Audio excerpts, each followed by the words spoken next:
దరఖాస్తు చేసుకోండి, ధృవపత్రాలు పొందండి. న్యూస్ టుడే దుర్గం గ్రామీణం. ఇటీవల 10వ తరగతి ఇంటర్మీడియట్ పరీక్షలు, ఐటీఐ, ట్రిపుల్ ఐటీ, ఇంజనీరింగ్, వైద్య తదితర కోర్సులకు సంబంధించిన ఫలితాలు విడుదలయ్యాయి. దీంతో విద్యార్థులు ఇంటర్, డిగ్రీ, పాలిటెక్నిక్ తదితర ఉన్నత విద్యలో చేరేందుకు సిద్ధమవుతున్నారు. ఈ నేపథ్యంలో ఆదాయ, కుల, నివాస ధృవీకరణ పత్రాలు తప్పనిసరి కావడంతో వాటిని వెంటనే పొందేందుకు ఇదే సరైన సమయం.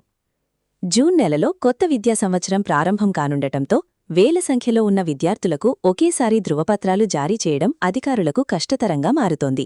అందువల్ల ముందుగానే దరఖాస్తు చేసుకుంటే అధికారులు సమయానికి పరిశీలించి పత్రాలు జారీ చేసే అవకాశముంటుంది. జిల్లా వ్యాప్తంగా వేలాది మంది విద్యార్థులు ఈ సంవత్సరం 10వ తరగతి పూర్తి చేశారు. ఉన్నత చదువులకు వెళ్లే ముందు అవసరమైన ధృవపత్రాలను సిద్ధం చేసుకోవడం అత్యంత ముఖ్యమని అధికారులు సూచిస్తున్నారు. దరఖాస్తు విధానం: కుల, ఆదాయ, నివాస ధృవీకరణ పత్రాల కోసం గ్రామ, వార్డు సచివాలయాలు లేదా మీ సేవా కేంద్రాల్లో దరఖాస్తు చేయాలి. దరఖాస్తుతో పాటు విద్యార్థి ఆధార్, తల్లిదండ్రుల ఆధార్, కుటుంబ రేషన్ కార్డు వంటి పత్రాలను జతచేయాలి. సచివాలయాల్లోని డిజిటల్ అసిస్టెంట్లు ఈ దరఖాస్తులను ఆన్లైన్లో నమోదు చేసి సంబంధిత వీఆర్ఓలకు పంపిస్తారు. పరిశీలనా ప్రక్రియ: వీఆర్ఓలు క్షేత్రస్థాయిలో పరిశీలన చేసి రిపోర్టు తయారుచేసి అధికారులకు పంపిస్తారు.